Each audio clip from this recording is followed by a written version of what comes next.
Good morning, students.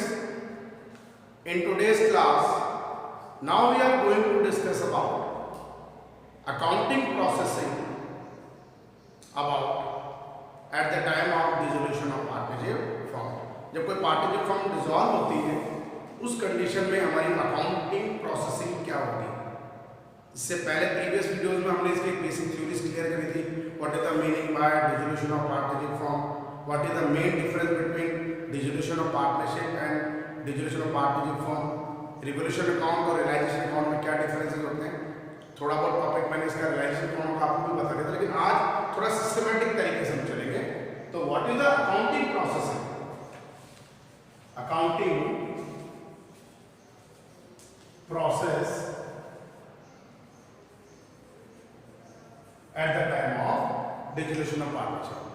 अब basically अगर मैं बात करूं अकाउंटिंग प्रोसेसिंग में हम जो पहला अकाउंट प्रिपेयर करेंगे it is a realisation account.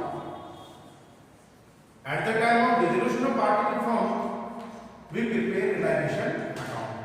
अब ये होता क्या है, इसको थोड़ा सिस्टमैटिक तरीके आपको नोट्स मैंने दे रखे हैं, उससे भी क्लियर कराएंगे। Realisation account at the time of reconstitution of partnership firm we prepare revaluation account, change in profit sharing ratio among the exiting partner, at the time of admission of a new partner, at the time of retirement of a partner, at the time of death of a partner. But at the time of dissolution of partnership firm, we prepare realization account. That means at the time of dissolution of partnership, we prepare revaluation account, and at the time of dissolution of partnership firm, we prepare realization account. Number two, after realization, we prepare partners capital.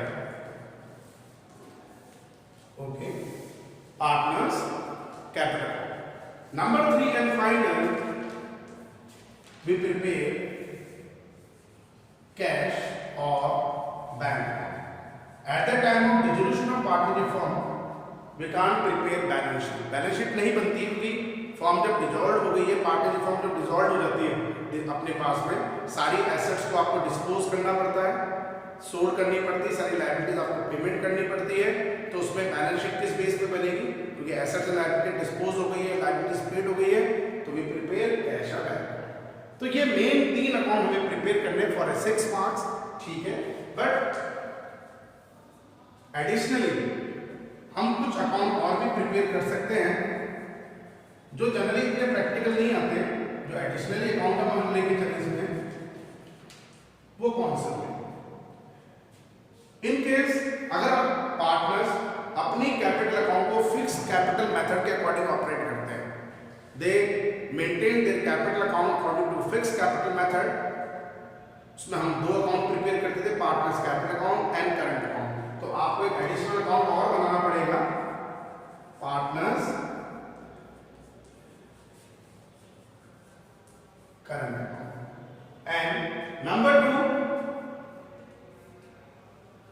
अगर हम additionally बात करें तो bank non account वगैरह भी open करवा देता, partners का नॉन अकाउंट वगैरह, ये नॉर्मल अकाउंट होते हैं पार्टनर्स और बैंक्स नॉन अकाउंट। रिक्वायर्ड है तो बनाइए, वैसे प्रैक्टिकल सब में अपनी नहीं की बने। हम तो मेन तीन अकाउंट को डिस्कस करेंगे। Number 1 realisation account, number 2 partners capital account, number 3 cash account. अब इसको थोड़ा डिटेल में हम क्लियर करेंगे थ्योरिकल फॉर्म में। What is the meaning by realisation account, इसका नेचर क्या होता है, इसमें कौन कौन सी कंडीशंस आपके इन्वॉल्व होगी प्रैक्टिकली, इसका ऑब्जेक्ट क्या होता है, वो हम क्लियर करके चले। जो नोट्स मैंने आपको अवेलेबल करा रखे मैं उसी को रिपीट कर रहा हूँ, ठीक है। रियलाइजेशन अकाउंट, सबसे पहले बेटा इसका नेचर बिल्कुल रिवॉल्यूशन की तरह सिमिलरिटीज है। Revaluation account is a nominal nature account as well as realisation account is also a nominal nature account. तो पहली कंडीशन वही है, it is a nominal nature account in which all the assets and outside liabilities are shown in book value.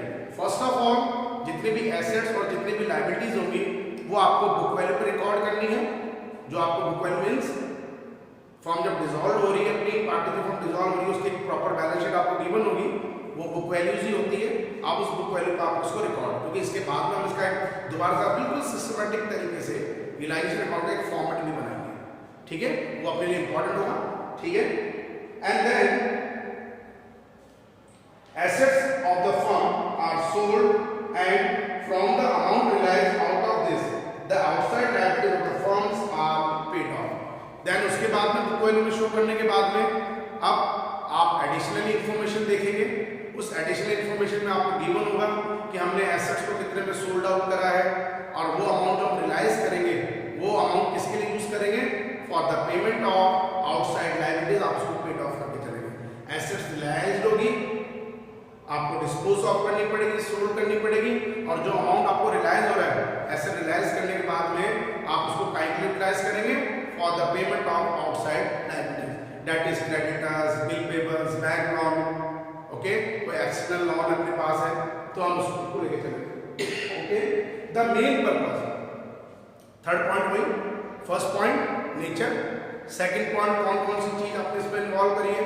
First of all the assets either it is a current or fixed, cash in and cash bank को इसमें involve नहीं करेंगे, वो भी मैं आपको बताऊंगा अभी कौन कौन सी एडजस्टमेंट्स, कौन कौन से एसेट्स और लायबिलिटीज आप इसमें रिकॉर्ड नहीं करेंगे रियलाइजेशन में। तो फर्स्ट टाइम आप इसको प्रैक्टिकली देख रहे हैं, रिवॉल्यूशन हमने एडमिशन में भी देखा, रिटायरमेंट डेथ में भी हम देखते हैं, ठीक है, चेंज इन प्रॉफिट में भी चलता है। तो पहले एसेट्स और लायबिलिटी को आपने बुक वैल्यू पे शो कर लिया, फिर एसेट्स को आप रियलाइज करेंगे, लायबिलिटी को आप पेमेंट करेंगे कंप्लीट, देन उसके बाद में what is the main purpose to prepare it, इसका मेन पर्पस क्या है प्रिपेयर करने का, simple purpose, find out profit और loss at the time of dissolution of partnership form, कि पार्टनरशिप फॉर्म जब हमें डिसॉल्व हो रही है उस टाइम पे हमें कितना प्रॉफिट या कितना लॉस हो रहा है, ठीक है, उस चीज को फाइंड आउट करने के लिए हमने ये अकाउंट बनाया। कंडीशन वही है, नॉमिनल नेचर अकाउंट है, अगर क्रेडिट साइड ज्यादा है डेबिट साइड से तो ये प्रॉफिट हो गया है, ऑल पार्ट अपने ओल्ड रेशो में इसको एडजस्ट करेंगे, मतलब कि रेस करेंगे, क्रेडिट करेंगे, तो कैपिटल फॉर्म में इसको क्रेडिट साइड में शो करेंगे बाय रियलाइजेशन अकाउंट करके। और अगर डेबिट साइड हमारा ज्यादा है क्रेडिट साइड से तो नॉमिनल नेचर अकाउंट है, एक्सपेंस और लॉसेस से ज्यादा डिपेंडेंट हो रहा है तो it is a difference amount is a loss, हम इसको रिटर्न ऑफ करेंगे, डेबिट करेंगे पार्टनर्स का, ओके। तो पहला पॉइंट हमारा बना realisation account. Number 2 partners capital account. At the time of dissolution of partnership form हमने पार्टनर्स कैपिटल अकाउंट क्यों प्रिपेयर करें, मैं आपको एक नॉर्मल चीज बता रहा हूं।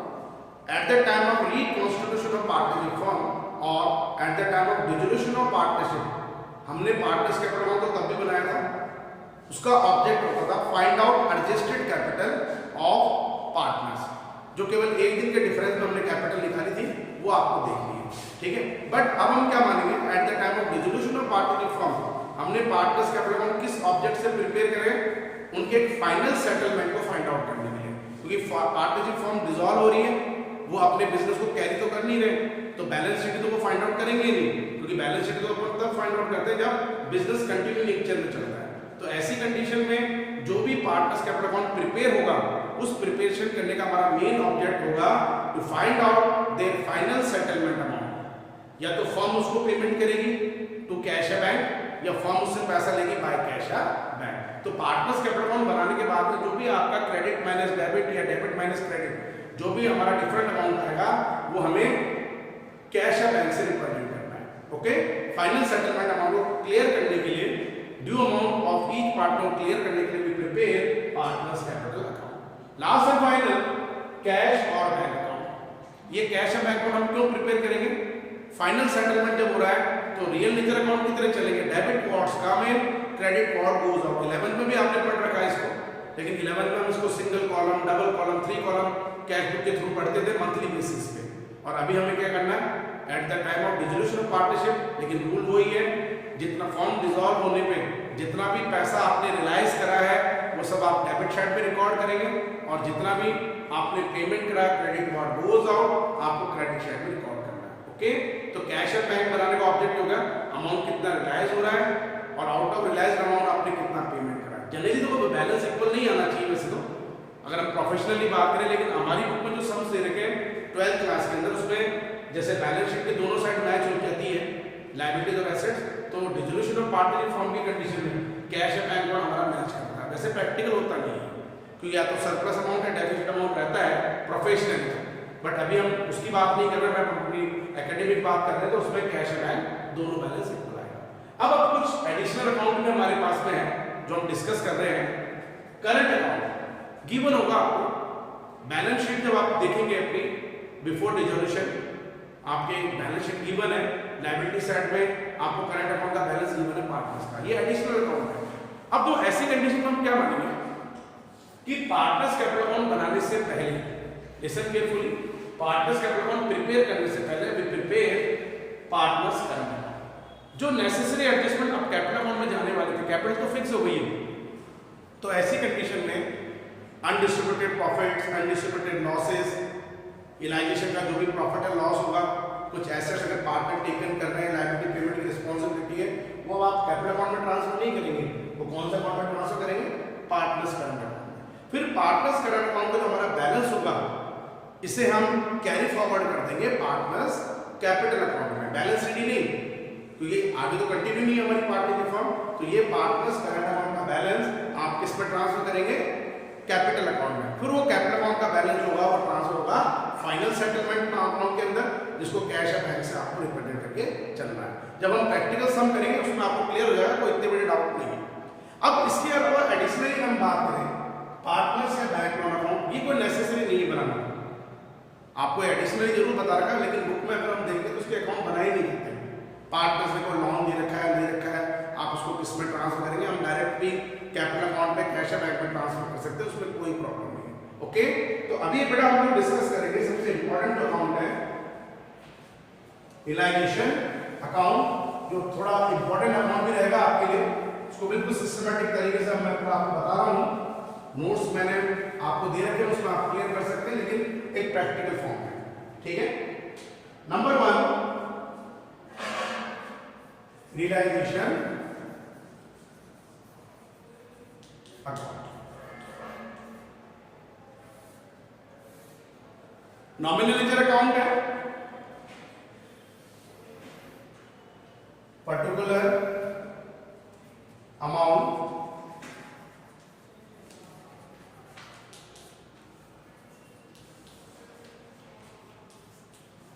डेबिट साइड और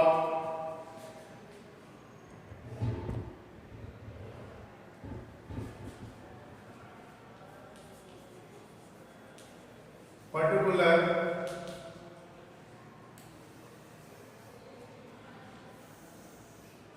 amount credit side. Okay,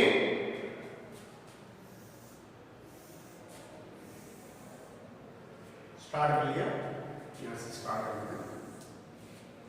okay, सबसे पहली चीज जो बैलेंस शीट एडिशनल इन्फॉर्मेशन आपको इसमें भी पहले रीड नहीं करनी है, लेकिन हम दो अकाउंट को एक साथ नहीं बनाएंगे, इसमें पहले फाइनेंशियल अकाउंट क्लियर होगा, बिल्कुल थोड़ा बड़ा अकाउंट बताएंगे, ठीक है। अब एक नॉर्मल बात है, फर्स्ट ऑफ ऑल एसेट्स को आपने रियलाइज करा, ओके, लेकिन उससे पहले हम उसको प्रेजेंट करेंगे उसकी बुक वैल्यूज के ऊपर। आप पहले ये भी तो बताइए कौन कौन सी एसेट्स थी, किस वैल्यूज पे थी, should be recorded in a debit side of the realization account to sundry assets। Okay, जितने भी करंट एसेट्स हैं उनके नेम से, cash in hand, cash bank को आप रिकॉर्ड नहीं करेंगे इसमें, डेटर्स, स्टॉक, एडवांस इनकम वगैरह जो भी हमारे पास होगी, डेटर्स हो गया, स्टॉक हो गया, हमारे पास में इन्वेस्टमेंट शॉर्ट टर्म वगैरह वो आपने शो कर लिए, एज वेल एज जितने भी हमारे पास में नॉन करंट या फिक्स एसेट्स हैं, plant and machinery, land and building, furniture, motor vehicles, fixtures वगैरह आपने रिकॉर्ड करके टोटल अमाउंट कॉलम में एक साथ आप शो कर लेंगे। करने में आप चाहे तो उसको अलग अलग ले सकते हैं, to stock, to debtors, to investment, to machinery, to land and building, लेकिन बार बार टू यूज वर्ड नहीं करते हम, एक साथ एक ग्रुप बना लेंगे, टू सन्ड्री एसेट्स। अब आप इनर कॉलम में शो कर दीजिए करंट एसेट्स कितने के, फिक्स्ड एसेट्स कितने के, ओके। देन उसके बाद में जितने भी आउटसाइड लायबिलिटीज आपको जो गिवन है, creditors, bill payables, outstanding expenses, या उसके अलावा बैंक लोन वगैरह है, या किसी एक्सटर्नल पर्सन ने लोन दे रखा है, आउटसाइड लायबिलिटीज है, ये सब रिकॉर्ड कर दीजिए क्रेडिट साइड बाय आउटसाइड या external liabilities, for example creditors, bill payables, outstanding expenses और कोई अदर लायबिलिटीज है, बैंक लोन वगैरह वो आप है तो ठीक है, शो कर देंगे। अब एक सबसे इंपॉर्टेंट चीज provision for bad and doubtful debt, जो हम एडमिशन रिटायरमेंट डेथ के अंदर चेंज इन प्रॉफिट में 4 कंडीशन में मैं आपको एक्सप्लेन करता था, इसमें ये कोई कंडीशन नहीं है। डेटर्स में अगर ऑलरेडी कोई प्रोविजन गिवन है आपको बैलेंस शीट में, तो डेटर्स से हम टोटल वैल्यूज पे शो करेंगे, बट उसका जो प्रोविजन है कंटीजेंट लायबिलिटी मान के आप उसको क्रेडिट साइड पे रिकॉर्ड करेंगे, provision for bad debts. Okay, number 2 जो हमारा गुडविल का ट्रीटमेंट है, इसका थोड़ा ध्यान रखना बेटा आप लोग। हम अब तक क्या करते थे बेटा, eight the time of reconstitution of partnership firm, accounting standard 26 और इंडियन अकाउंटिंग स्टैंडर्ड 38 के अकॉर्डिंग हम इसको ऑलवेज ओल्ड पार्टनर के ओल्ड रेशियो में या ऑल पार्टनर के ओल्ड रेशियो में रिटर्न ऑफ करते थे, but at the time of dissolution of partnership ये नहीं होगा। आप उसको एक नॉर्मल एसेट्स की तरह ट्रीट करेंगे, पहले बुक वैल्यू पे आप रिकॉर्ड कीजिए, रियलाइज करेंगे तो ठीक है, नहीं अदरवाइज को हम लेते नहीं है, ठीक है। ये बुक वैल्यूज पे आ गया।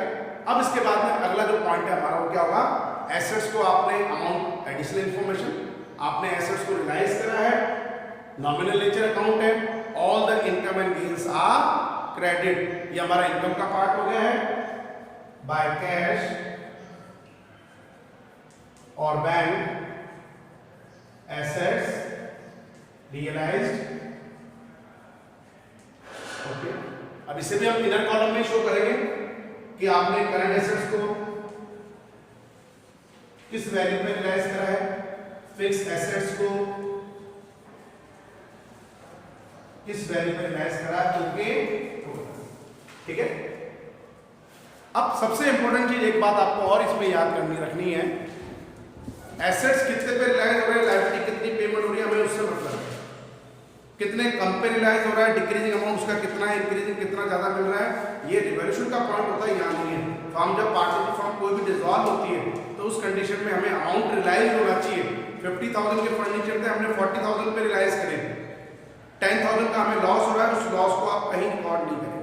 ओके, तो बाय कैश आउट। ऐसे ही हमने जब आउटसाइड लायबिलिटीज पेमेंट करी थी, all the expenses losses are debit, आप पेमेंट कर रहे हैं टू कैश और बैंक अकाउंट, लायबिलिटीज पेड, जो भी आउटसाइड लायबिलिटीज है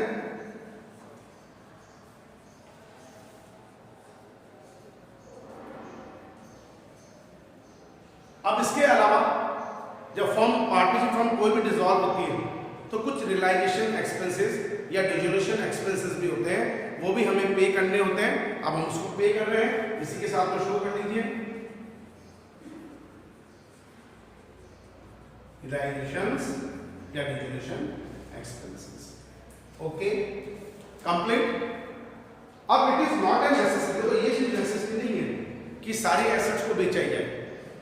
हो सकता है कोई पार्टनर किसी एसेट को खुद टेकन कर लेता है कि सब ये एसेट्स इतने की है, फर्नीचर है 50,000 का, मुझे 40,000 में आप मेरे कैपिटल में एडजस्टमेंट कर देना, ये फर्नीचर मुझे दे दीजिए। तो कई बार कुछ एसेट्स को हम सोल्ड आउट करने के बजाय कोई सर्टेन पार्टनर उसको टेकन कर लेगा, उसका भी हम एडजस्ट कर सकते हैं। तो पार्टनर को सर्टेन अमाउंट देना पड़ता है इसका, तो फर्म के लिए ये भी पार्ट ऑफ इनकम है, तो इसे भी कहाँ शो कर देंगे bye partners capital account, assets taken by any partner.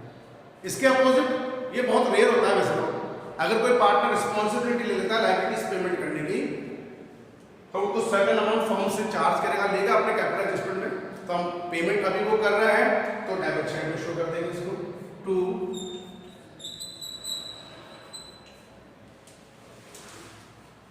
Partners capital account,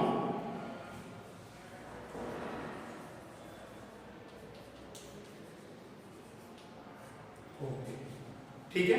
main basic चीजें यही होती है बेटा जो हम रिलायंस अकाउंट के अंदर शो करके चलेंगे।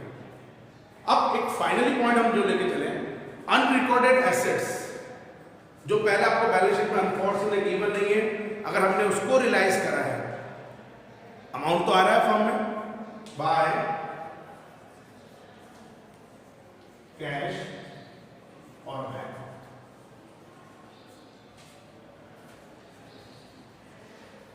अनरिकॉर्डेड एसेट्स सोल्ड या रियलाइज्ड, ओके।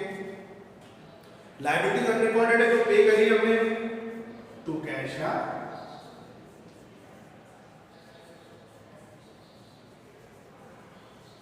अनरिकॉर्डेड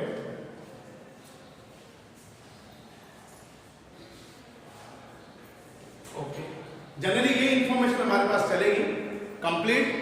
अब वही नॉमिनल नेचर अकाउंट है, अगर क्रेडिट साइड ज्यादा है डेबिट साइड से, तो profit should be raised in all partners in their profit sharing ratio, partners capital account,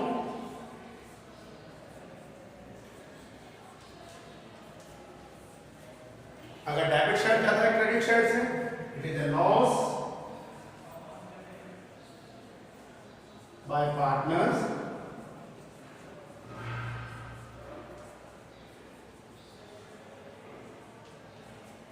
complete realisation account. तो एक नया अकाउंट होगा आपके लिए, तो रिवोल्यूशन अकाउंट हम एडमिशन के टाइम पे भी, रिटायरमेंट के टाइम पे भी और डेथ के टाइम पे भी, चेंज इन प्रॉफिट शेयरिंग के टाइम पे भी प्रिपेयर करते हैं, लेकिन at the time of dissolution of partnership form we prepare realisation account. Practical सब में आपको और क्लियर हो जाएगा।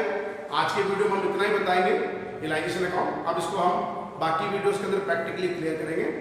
Okay, thank you and have a nice day.